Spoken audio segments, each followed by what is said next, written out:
स्वागत है आपका आपके अपने channel crazy for English by Aditya sir पर। और आज हम करने वाले हैं पास्ट परफेक्ट कॉन्टिन्यूअस टेंस। यदि आपने प्रेजेंट परफेक्ट कॉन्टिन्यूअस टेंस की वीडियो देखी है तो पास्ट परफेक्ट कॉन्टिन्यूअस टेंस आपके लिए बहुत ही इजी होगा। तो चलिए जान लेते हैं पास्ट परफेक्ट कॉन्टिन्यूअस टेंस के बारे में। इसकी पहचान क्या होती है, हेल्पिंग वर्ब क्या होती है और मेन वर्ब मीन्स वर्ब की कौन सी फॉर्म आती है, देख लेते हैं।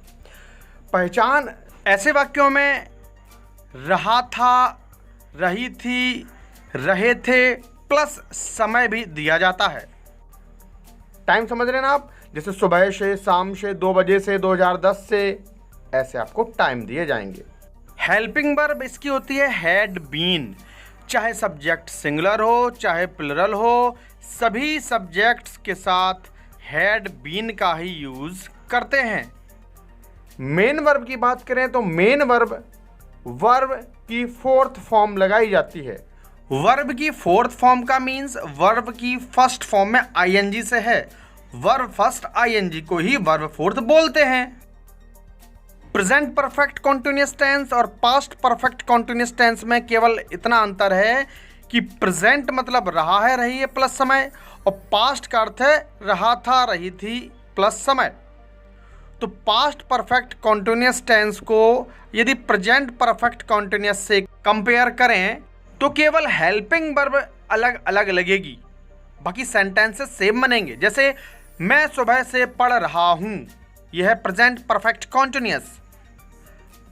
मैं कहूं मैं सुबह से पढ़ रहा था, तो ये पास्ट परफेक्ट कॉन्टिन्यूअस है क्योंकि इसमें टाइम दिया गया है। तो ये दोनों में ही समय दिया गया है। अंतर क्या है, प्रेजेंट का और पास्ट का। इंग्लिश कैसे बनेगी, present perfect continuous, I have been studying since morning. और यदि पास्ट परफेक्ट कॉन्टिन्यूअस है तो I had been studying since morning. चलिए पहले अफर्मेटिव के एग्जांपल्स देख लेते हैं। फॉर्मूला होगा subject plus had been plus verb fourth plus object other words since या फॉर, देन टाइम का यूज करेंगे। एग्जांपल है मैं सुबह से पढ़ रहा था, पास्ट परफेक्ट कॉन्टिन्यूअस, टाइम दिया गया है और रहा था भी लिखा हुआ है। इंग्लिश बनाएंगे I had been studying since morning. I had been studying since morning। Since और for इसको समझ लेते हैं। Since होता है पॉइंट ऑफ टाइम, मीन्स निश्चित समय के लिए since लगाते हैं। For होता है पीरियड ऑफ टाइम, मीन्स अनिश्चित समय के लिए for का यूज किया जाता है। Since कहाँ कहाँ लगता है, for कहाँ कहाँ लगता है, ये भी समझ लेते हैं। जब समय, दिन, महीना, वर्ष आदि का नेम दिया जाए तो उसके पहले सिंस लगाते हैं, और जब समय, वर्ष, महीना, दिन आदि की गिनती दी जाए तो वहाँ उसके पहले फॉर लगाते हैं। जैसे मैं कहूँ 2 बजे से, सोमवार से, 2010 से। अगर मैं कहने लगूँ 2 घंटे से, 5 दिनों से, 3 साल से, तो इनमें फॉर आएगा। आप अंतर समझ रहे हैं ना। यदि निश्चित नाम दिया जाए सोमवार, या टाइम दिया जाए 2 बजे, या मैंने कहा वर्ष मान लीजिए कोई 2010, 2018, और अगर मैं कहूँ 2 दिन, 4 दिन, 10 साल, तो ये अनिश्चित समय में आएगा। इसके साथ साथ सुबह, शाम, रात, पिछली रात, ये सब आपके सिंस में आते हैं, अर्थात पॉइंट ऑफ टाइम निश्चित समय में आते हैं। और बहुत देर से, कुछ देर से, ये सभी शब्द आपके फॉर में आएंगे। नेक्स्ट एग्जांपल देख लेते हैं। वह 2 घंटे से अपना काम कर रहा था।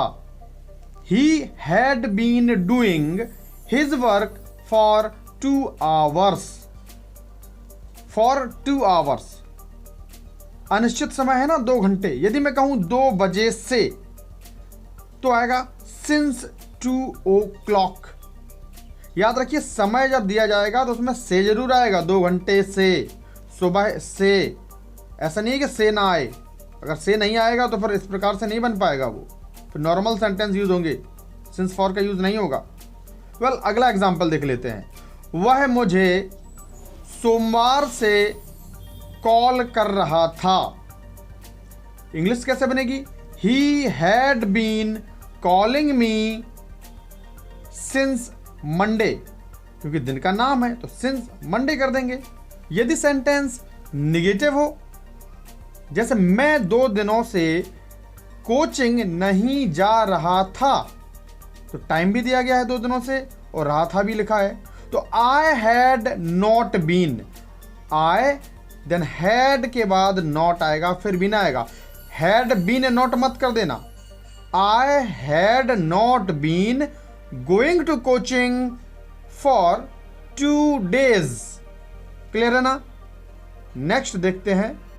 मेरा भाई बहुत देर से नहीं रो रहा था। My brother had not been weeping for a long time. बहुत देर से means for a long time का यूज करेंगे, सिंस नहीं होगा कि सिंस अ लॉन्ग टाइम आप यूज कर दो, गलत हो जाएगा। My brother had not been sleeping for a long time. Next interrogative देख लेते हैं। इंटरोगेटिव, क्या वह 3 घंटे से मूवी देख रहा था? Had he been watching the movie for 3 hours। Formula आपको समझ में आ गया होगा। Had plus subject plus been plus verb fourth plus object since for और टाइम, क्वेश्चन मार्क लगा दीजिए। तो had he been watching the movie for 3 hours। Next है, क्या तुम सुबह से सो रहे थे? Had you been sleeping since morning. यदि सेंटेंस WH टाइप का हो, मीन्स क्या, कब, कहाँ, कौन, कैसे, ऐसे शब्द आ जाएं, तो इनकी इंग्लिश सबसे पहले बनाएंगे। What, where, when, how, who, इनकी इंग्लिश सबसे पहले लिखते हैं, तो उसको बोलते हैं डबल इंटरोगेटिव, ग्रामर में WH टाइप। देख लेते हैं एग्जाम्पल। आप 2005 से इस विद्यालय में क्यों पढ़ा रहे थे? आप 2005 से इस विद्यालय में क्यों पढ़ा रहे थे? तो क्यों जो वर्ड आया है ना, सबसे पहले इसकी इंग्लिश बनाएंगे, क्वेश्चन वर्ड पहले आएगा, बाकी फॉर्मूला सिंगल इंटरोगेटिव की तरह चलेगा। तो why had you been teaching in this school since 2005? Why had you been teaching in this school since 2005? Clear है ना? नेक्स्ट है, तुम जुलाई से अपना समय बर्बाद क्यों कर रहे थे? Why had you been wasting your time since July? समझ में आया ना? वाई के बाद हेल्पिंग वर्ब का एक टुकड़ा, फिर सब्जेक्ट, फिर हेल्पिंग वर्ब का अगला टुकड़ा। क्लियर है ना? अब बात कर लेते हैं हु, WHO, हु के बारे में। हु मीन्स कौन, this is a singular number subject. Example देखते हैं। तुम्हें सुबह से कौन बुला रहा था? तो who had been calling you since morning. Who के बाद सीधा हेल्पिंग वर्ब लगाइए, who had been plus verb first ING means verb fourth plus object. इसको ऐसा बिल्कुल नहीं बनाना है who had you been calling, गलत हो जाएगा। समझ में आया ना? Who had been calling, who singular number subject है। यदि सेंटेंस निगेटिव भी हो जाए, जैसे यही सेंटेंस है, तुम्हें सुबह से कौन नहीं बुला रहा था, तो who had not been calling you since morning. कुछ इस प्रकार के भी सेंटेंसेस होते हैं जो देखने में पास्ट परफेक्ट कॉन्टिन्यूअस नहीं लगते हैं, जैसे मुझे पिछली रात से बुखार था।